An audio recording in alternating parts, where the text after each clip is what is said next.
सवाल है हम कि बता चुके हैं, कई बार जो बता मैं कई बार बता चुका हूँ, नाम आ चुके हैं, बार बार एक ही बात उद्योगपति का। का नाम नहीं नहीं, खाड़ा मैं किसी कई खाड़ों कई में बार कई बार कौन है वो परिवार, कौन है वो खाड़ा? परिवार देख रहे हैं आप, ये जीजा साली क्या क्या चल रहा है, परिवार आपको दिखाई पड़ रहा है। 3 लोग बचे हैं, पहले 7 ओलंपियन धरने पर बैठे थे, अब 3 बैठे हैं। हरियाणा में विरोध नहीं है, एक अखाड़ा और एक परिवार। मैं जाट समाज के लोगों से कहना चाहता हूं कि मैं ये लड़ाई आपके बच्चों की लड़ रहा हूं, इनको तो सब मिल चुका। अब सोचिए कि मेरे सामने कितने महारथी हैं, प्रियंका गांधी से लेकर के, रॉबर्ट वाड्रा से लेकर के, मलिक साहब, सत्यपाल मलिक साहब से लेकर के, केजरीवाल से लेकर के, और अपने पंजाब के सिद्धू से लेकर के, और फिर उत्तरांचल के पूर्व सीएम से लेकर के। मैं तो कितना कितना बड़ी लड़ाई लड़ रहा हूं अकेले। पहली बार जो भी मांग रखी, उस वक्त सरकार ने उनकी मांग मानी, 2-2 कमेटियां बनी।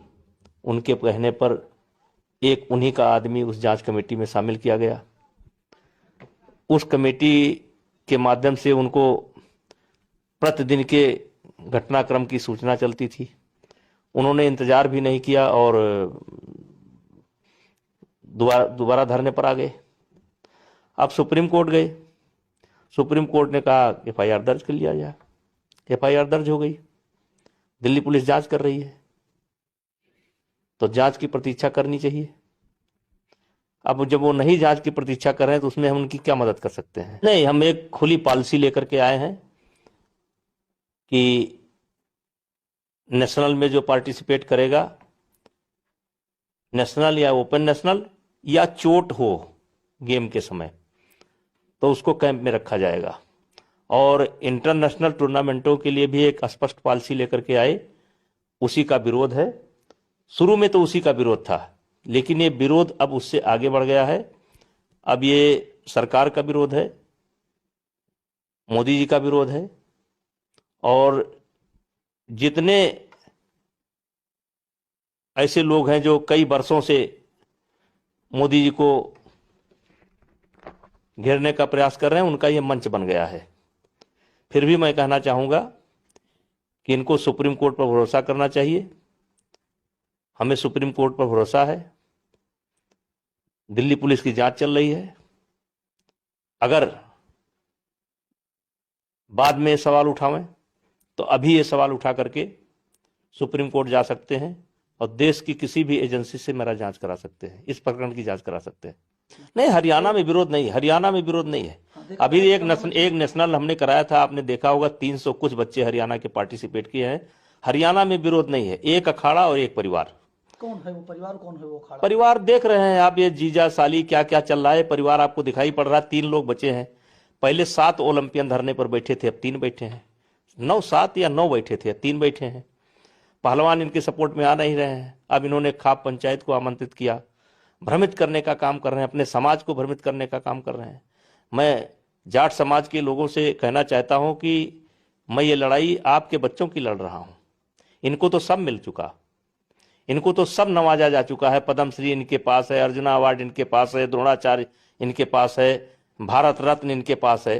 लेकिन वो बच्चे जो गरीब परिवार के अभी हैं और अपना खून पसीना बहा रहे हैं, और परिवार भी कहीं ना कहीं अपने आप अपनी ज़रूरतों को रोक करके, कटौती करके उन पहलवानों का भरण पोषण कर रहा है, उनकी ज़रूरतें पूरा कर रहा है। ये लड़ाई तो हम उनकी लड़ रहे हैं, इनको तो सब मिल चुका है। अब ये खेल रोक रहे हैं, क्यों भाई खेल रोकना चाहते हो? ब्रजभूषण सिंह के खिलाफ जांच चल रही है, न्यायपालिका मुझे सजा देगी, दिल्ली पुलिस मेरे ऊपर चार्जशीट लगाएगी, तो इस बहाने आप खेल क्यों रोक रहे हो? ये अंडर 15 का नेशनल क्यों नहीं हो रहा है? जूनियर का नेशनल क्यों नहीं हो रहा है? 23 का नेशनल क्यों नहीं हो रहा है? ओपन नेशनल क्यों नहीं हो रहे हैं? ये प्रतियोगिताएं सारे क्यों रोक रहे हैं? लड़कियों का कैंप क्यों बंद है? चलो लखनऊ मत लगाओ, लखनऊ मत लगाओ, और मैं कहता हूं लखनऊ और सोनीपत मत लगाओ। मेरी दृष्टि से आज भी मैं कहता हूं लड़कियों और लड़कियों का कैंप एक जगह नहीं होना चाहिए, अलग अलग होना चाहिए। तो आप दिल्ली में लगा दो, आप गांधीनगर में लगा दो, आप पूना में लगा दो, आप पटियाला में लगा दो, तमाम सेंटर हैं देश के अंदर जो साई के हैं, आप कहीं भी लगा दो। ये कैंप क्यों बंद है? ये कुश्ती की सारी गतिविधि क्यों बंद है? ये क्रूशियल समय है, इसी में एशियन गेम्स है, इसी में ओलंपिक है, नए बच्चे तैयारी कर रहे हैं, इनको हराएंगे? ये ट्रायल दे करके देख लें, इनको हराएंगे? तो आप चाहते हो कि एशियन गेम्स का मेडल केवल मेरे नाम लिखा जाए, ओलंपिक का मेडल कोई मेरे नाम लिखा जाए, इसके अलावा नए बच्चे ना हुए। अभी अमन को देखिए, अमन गोल्ड मेडल लेकर के आया है। अभी और बच्चों को देखिए, बजरंग की वेट कैटेगरी में कौन सा बच्चा मेडल लेकर के आया है। तो ये लड़ाई मैं आपके चैनल के माध्यम से हरियाणा के जो पहलवान परिवार के लोग जुड़े हैं उनसे कहना चाहता हूं कि ये लड़ाई मैं अपनी नहीं लड़ रहा हूं। मेरा कार्यकाल तो 10 दिन 15 दिन, जिस दिन भी चुनाव होगा समाप्त हो जाएगा, क्योंकि 3 टर्म हो चुका है, मैं लड़ नहीं सकता हूं। ये लड़ाई मैं आपके बच्चों के भविष्य की लड़ रहा हूं, और ये आंदोलन करके आपके बच्चों का भविष्य खत्म कर रहे हैं। इस बात को आप गंभीरता से सोचिए। हो जानी चाहिए थी कार्रवाई। तो क्या वजह, क्या लगता है आपको, क्या रेलवे के जो अधिकारी धरने पर बैठे हैं, हमको नहीं लगता है कि भारत का संविधान इस बात की इजाजत देता है। तो कार्रवाई करना मेरा काम नहीं है, रेलवे करे या ना करे, मैं क्या कर सकता हूं। वैसे तो खेल को भी नहीं रोका जाना चाहिए था, लेकिन अब खेल को रोक दिया गया तो मैं क्या कर सकता हूं।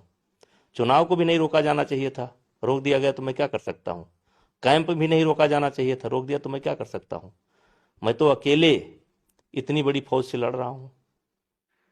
अब सोचिए कि मेरे सामने कितने महारथी हैं, प्रियंका गांधी से लेकर के, रॉबर्ट वाड्रा से लेकर के, मलिक साहब, सत्यपाल मलिक साहब से लेकर के, केजरीवाल से लेकर के, और अपने पंजाब के सिद्धू से लेकर के, और फिर उत्तरांचल के पूर्व सीएम से लेकर के।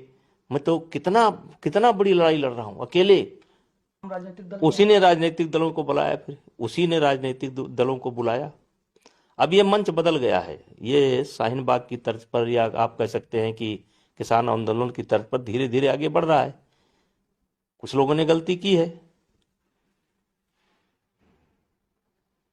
आप इसके पीछे बता रहे थे, आखिरी सवाल है। हम बता चुके हैं, कई बार बता मैं कई बार बता चुका हूं, कई बार बता चुका हूं। नाम आ चुके हैं, बार बार एक ही बात का। नहीं, मैं कई बार बाबा का नाम आता है। लोग कहते हैं ना बाबा का नाम, तो लोग बोल रहे, पूरा हिंदुस्तान बोल रहा है बाबा का हाथ है, बाबा का पैसा है, बोल रहे हैं, क्या करें। बाबा कौन बाबा?